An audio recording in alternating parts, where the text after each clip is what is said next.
بسم اللہ الرحمن الرحیم نحمدہ ونصلی علی رسولہ الکریم۔ تو دوستو بزرگوں، ہماری جو بات سیرت کے موضوع پر چل رہی تھی، تو معراج کے سحر اور معراج کے واقعے پر تک ہم پہنچے تھے۔ تو سحر کے معاملے میں جتنی بھی بحث تھے وہ تو میں نے آپ کے سامنے رکھے۔ اب معراج ہے، اب عروج سے ہے۔ شاہ ولی اللہ محدث رحمۃ اللہ علیہ، اللہ جل شان ان کی قبروں کو نور سے بھرے، فرماتے ہیں کہ اللہ جل شان نے جتنے انبیاء علیہ الصلوۃ والسلام کو معجزات دیے،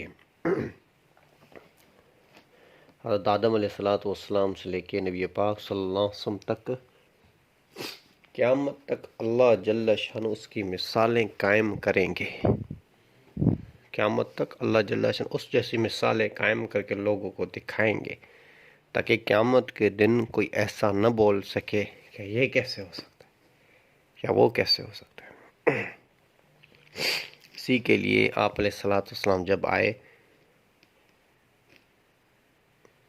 ایک جگہ ہے بیت المقدس میں، صخرہ جس کو کہتے ہیں، وہاں پر ایک آپ علیہ الصلوۃ والسلام نے فرمایا سیڑھی رکھی ہوئی تھی آسمانوں تک۔ تو ہم سوچے بھئی آسمانوں تک آدمی کیسے پہنچ سکتا ہے؟ اور اللہ جل شان نے اس کی مثالیں قائم کری۔ پہلے زمانے میں تو نہیں، ابھی تو مثالیں قائم ہیں۔ فلاں جگہ پہ بلڈنگ بنی ہوئی اتنی بڑی کہ 170 منزل ہے، کہیں 180، کہیں 200 سے بھی اوپر۔ اور جب آپ اس کی لفٹوں میں چڑھو تو بٹن دباؤ، ایسے جاتے ہیں کہ 2-3 منٹ بھی نہیں لگتے، آپ کو اوپر تک پہنچا دیتے۔ تو یہ دنیاوی لوگوں کی ایجاد ہے۔ میں اور آپ سوچیں جو خالق کائنات ہے اس کی ایجاد کیسی ہوگی، اس کی وہ سیڑھی، اس کی وہ لفٹ کیسی ہوگی۔ تو اللہ جل شانہ نے ساتوں آسمانوں کو پیدا کیا ہے۔ آپ علیہ الصلوۃ والسلام نے فرمایا اس کا مفہوم ہے، پھر سیڑھی رکھی، میں سیڑھی کے پاس گیا، میں اور جبرائیل پہنچ گئے، عروج شروع ہو گیا، معراج شروع ہو گیا، تو ہم پہلے آسمان تک پہنچے۔ اور پہلے آسمان کو جب جبرائیل علیہ الصلوۃ والسلام نے ناک کیا یا بجایا، تو وہاں سے ایک فرشتے نے آواز دی، کون ہو؟ تو انہوں نے کہا میں جبرائیل۔ اے جبرائیل تمہارے ساتھ کون ہے؟ فرمایا محمد رسول اللہ صلی اللہ علیہ وسلم۔ تو اس فرشتے نے کہا کہ اچھا محمد رسول اللہ، آپ کو معراج کے لیے پیغام مل چکا ہے؟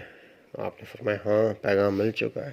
تو انہوں نے پھر دروازہ کھولا، اور جب دروازہ کھولا تو آسمانی جو دنیاوی آسمان ہے، یہ پہلا آسمان جو ہمیں سب کو نظر آتا ہے، سارے آسمانوں میں اللہ جل شانہ نے دروازے رکھے ہوئے ہیں۔ تو یہ دنیاوی آسمان ہمیں تو ایسا دکھتا ہے کہ اس میں بھی دروازہ ہے۔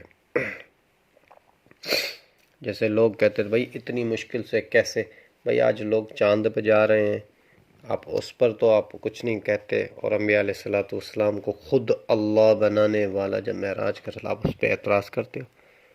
اعتراض کی کچھ چیزیں ہوتی ہیں۔ تو آپ علیہ الصلوۃ والسلام نے فرمایا جب میں پہلے آسمان پہ گیا تو میں نے ایک بزرگ آدمی کو دیکھا جس کا قد بہت لمبا تھا، اور وہ جب سیدھے طرف دیکھتا تو خوش ہوتا، اور جب اپنے الٹی طرف دیکھتا تو اداس ہو جاتا، غمگین ہو جاتا، پھر سیدھی طرف دیکھتا تو خوش ہو جاتا۔ اور اتنا لمبا حضرت آدم علیہ السلام خود، ایک حدیث میں ہے جس کا مفہوم یہ ہے کہ ہم نے آدم علیہ السلام کو جب پیدا کیا تو 60 ہاتھ پیدا کیا۔ تو ایک آدمی جب کوئی یہ حدیث بیان کر رہا تو ایک آدمی کھڑا ہو گیا، اس نے کہا کہ مولوی صاحب آپ یہ بتائیں کہ 60 ہاتھ کس کے، ہمارے یا آدم علیہ السلام؟ تو یہ بھی بات کوئی پوچھنے کی ہے کہ اللہ جل شانہ جب حدیث ہے، اللہ جل شانہ ہمارے زمانے میں آپ علیہ الصلاۃ والسلام کے موہ عطر سے ہیں موہ مبارک سے بیان کروائی ہے، تو اس زمانے کے حساب سے 60 ہاتھ کی یہ فرمایا ہے نا، کیونکہ آدم علیہ الصلاۃ والسلام کو ہم نے اور آپ نے تو دیکھا ہی نہیں، تو اللہ جل شانہ اس کے بارے میں کیسے فرما دے کہ 70 ہاتھ اور آدم علیہ الصلاۃ والسلام۔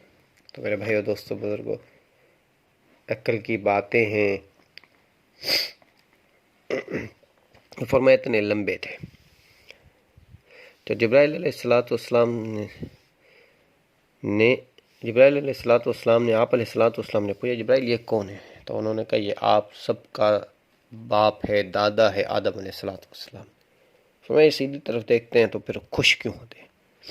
اور جب یہ سیدھی طرف دیکھتے ہیں تو ان کو وہ سارے لوگ دکھائے جاتے ہیں جو ان کے بچے ہیں، وہ جنت میں جائیں گے، تو یہ خوش ہو جاتے ہیں ان کو دیکھ کے۔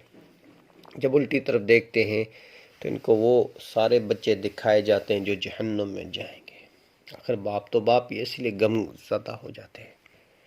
جو نبی پاک صلی اللہ علیہ وسلم جا کے آدم علیہ السلام سے ملے، جب نبی پاک صلی اللہ علیہ وسلم آدم علیہ السلام سے ملے تو انہوں نے کہا مرحبا مرحبا مرحبا مرحبا، تو آپ ایسے کر کے سلام کیا، پھر ملے، پھر فرمایا کہ ہم پھر دوسرے آسمان پر جبرائیل علیہ السلام مجھے لے کے گیا،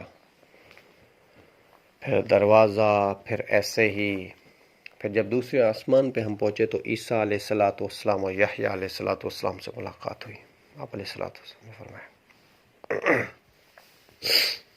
اور پھر جب ہم تیسرے آسمان پہ گئے تو ادریس علیہ السلام سے ملاقات ہوئی، اور پھر اس کے بعد جو آسمان پہ گئے تو ہارون علیہ السلام سے ملاقات ہوئی۔ ایسے پے در پے سارے نبیوں سے ملاقات ہوتی گئی۔ جب چھٹے آسمان پر پہنچے تو موسیٰ علیہ السلام سے ملاقات ہوئی، اور پھر جب ساتویں آسمان پر پہنچے تو ایک بڑے بزرگ تھے جن کی داڑھی تھی، سینے مبارک پر ان کی داڑھی آ رہی تھی، اتنے خوبصورت آپ علیہ السلام جس کا مفہوم یہ ہے کہ جیسے ہو بہو ان کی شکل جو ہے مجھ سے مل رہی تھی، اور وہ ایک گھر کو ٹیک لگا کے بیٹھے ہوئے تھے۔ اور کسی روایت میں ایسے بھی آتا ہے کہ گھر کو ٹیک لگا کے بیٹھے، کسی روایت میں ایسے بھی آتا ہے کہ وہ بزرگ جو تھے وہ چھوٹے بچوں کے ساتھ کھیل رہے تھے، ان کے پاس وہ ان کو دیکھ رہے تھے، بچے آگے کھیل رہے تھے، وہ ان کو دیکھ رہے تھے۔ تو جبرائیل علیہ السلام نے آپ علیہ السلام نے پوچھا کہ یہ کون ہے؟ کہنے لگے یا رسول اللہ یہ آپ کے دادا ابراہیم علیہ السلام ہیں۔ فرمایا یہ گھر کون سا ہے؟ فرمایا یہ گھر کس کو ٹیک لگا؟ اس نے کہا یہ بیت المعمور ہے۔ بیت المعمور جیسے ہمارا کعبہ ہے، اس کے عین ٹھیک اوپر بیت المعمور بنا ہوا ہے، اور وہ فرشتوں کا کعبہ ہے۔ اور جبرائیل علیہ السلام نے فرمایا یا رسول اللہ آپ اس سے اندازہ کر لیں کہ اللہ جل شانہ کے کتنے فرشتے، روزانہ 70,000 فرشتے جو ہیں اس کو طواف کرتے ہیں، اور پھر یہ قیامت تک کرتے رہیں گے طواف۔ اور جس کو آج ٹائم ملا طواف کرنے کا، اب قیامت تک یا رسول اللہ ان کو ٹائم نہیں ملے گا دوسری بار طواف کرنے کا، وہ پھر دوسرے پھر تیسرے پھر چوتھے، اتنے اللہ کے فرشتے ہیں یا رسول اللہ، قیامت تک اب ان کو ٹائم نہیں ملے گا۔ اور جو دوسری روایت میں آتا ہے کہ چھوٹے بچے ان کے سامنے بیٹھے ہوئے تھے یا کھیل رہے تھے، یا ابراہیم علیہ السلام ان کو دیکھ رہے تھے، تو ان کے بارے میں آتا ہے کہ یہ یا رسول اللہ وہ لوگ ہیں، وہ بچے ہیں جو چھوٹی سی عمر میں یہاں سے چلے جاتے ہیں دنیا میں سے، اور پھر وہ اللہ جل شانہ ان کو یہاں پہ بھیج دیتا ہے۔ تو روایت ہے، کمی ہو سکتی ہے روایتوں میں، تو اسی لیے جو میری کوشش یہ ہے کہ میں آپ کے سامنے وہ ساری چیزیں رکھوں جو عین احادیثوں میں سے ثابت ہوں، تاکہ آپ کا بھی ذہن کلیئر ہوتا جائے اس حوالے سے۔